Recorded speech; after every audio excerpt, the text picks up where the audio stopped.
Allez, yo, salut tout le monde, et bien petite vidéo des Messors céphalotes. Que deviennent-ils après un mois depuis la dernière vidéo que je vous ai faite? Donc depuis la dernière vidéo que je vous ai faite, il y a pas mal de couvains pour le moment, alors pourvu que ça dure. J'ai eu pas mal de naissances, hein. J'ai perdu le gros majeur que vous aviez pu voir sur de précédentes vidéos. Alors je vais essayer de tourner le tube sans trop les stress pour que vous puissiez montrer. J'ai un beau grenier de graines. Donc comme d'hab, hein, comme je vous avais dit, les amarantes, elles adorent. Le pavot, les graines de lin aussi, elles sont prises. Elles ont quand même pas mal stocké et on peut voir qu'il y a pas mal de naissances. Là, vous pouvez voir les dernières nées, c'est les plus clairs. Et pour le moment, j'ai toujours du couvain. Donc espérons que Madame la Reine qui est là, on va essayer de la montrer, mais avec le vert, c'est pas simple. Continue à bien produire. Bien évidemment, je continue de les chauffer, hein, pour le moment, parce que c'est une fondation qui avait un historique pas top. Donc on essaie de retaper tout ça et de la relancer pour essayer d'avoir une jolie colonie. Pour le moment, c'est plutôt positif, mais on ne crie pas victoire. Je pourrais être soulagé une fois que j'aurai atteint les 100 ouvrières. Là, j'en ai à peu près une trentaine. Vous pouvez voir. J'en ai aussi quelques-unes dans le deuxième tube qui est ici. Voilà, hop, j'en ai quelques-unes qui traînent. Alors je me méfie parce qu'elles stockent des déchets sur celui-ci. J'ai un peu de monde dans l'aire de chasse. Alors je vais dézoomer un peu. Dans le tube, là, ils ont tendance à mettre du couvain aussi. Je sais pas si vous allez bien voir. Et elle me stocke aussi un peu de couvain parce que là, l'aire de chasse, elle doit être à 32, hein, en température.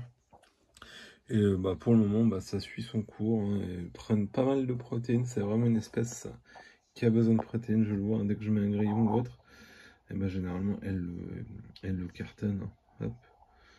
Alors, on va voir dans le nid ce qui se passe. Je vais essayer de zoomer le coin, mais c'est pas évident. Vous pouvez voir qu'il y a quand même une pilosité sur cette espèce. Donc, que je vous rappelle, cette espèce provient d'Afrique, notamment Kenya, Somalie. Alors, celle-ci, je sais pas, hein, d'où elle vient exactement, la région. Et ce qui m'embête aussi un peu, c'est elle me grignote un peu la PVA. Donc, au niveau toxicité, ça va, j'ai pas de perte, mais c'est surtout éviter qu'elle me crée des noyades. Donc je fais gaffe à ça. Je surveille. Pour le moment, tout va bien. Mais en tout cas, c'est une espèce magnifique. Vous pouvez voir le rouge de la reine. Donc là, il y a l'éclairage, hein. Forcément, ça intensifie un peu. Mais c'est quand même une espèce qui est vachement rouge, quoi. C'est un truc de fou. C'est vraiment une espèce chouette. J'espère qu'elle va se développer dans les mois à venir. Et qu'on puisse voir après une belle colo avec des gros majors, pour leur proposer un nid, mais c'est pas pour tout de suite, hein. Ça je le ferai uniquement quand mes deux tubes seront pleins. Là je leur proposerai un nid. Pour le moment il en est hors de question. Voilà un peu pour les petites messors, enfin grosses messors, parce que la gine elle va faire 2,3 cm, non elle est peut-être un peu moins, 2,1 cm peut-être.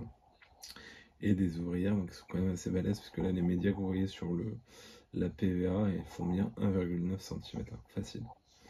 Donc en gros, une ouvrière lambda, comme ça, c'est à peu près un major Barbarus en termes de taille, pour vous donner une idée un petit peu de la taille de la bête, quoi. Voilà un peu.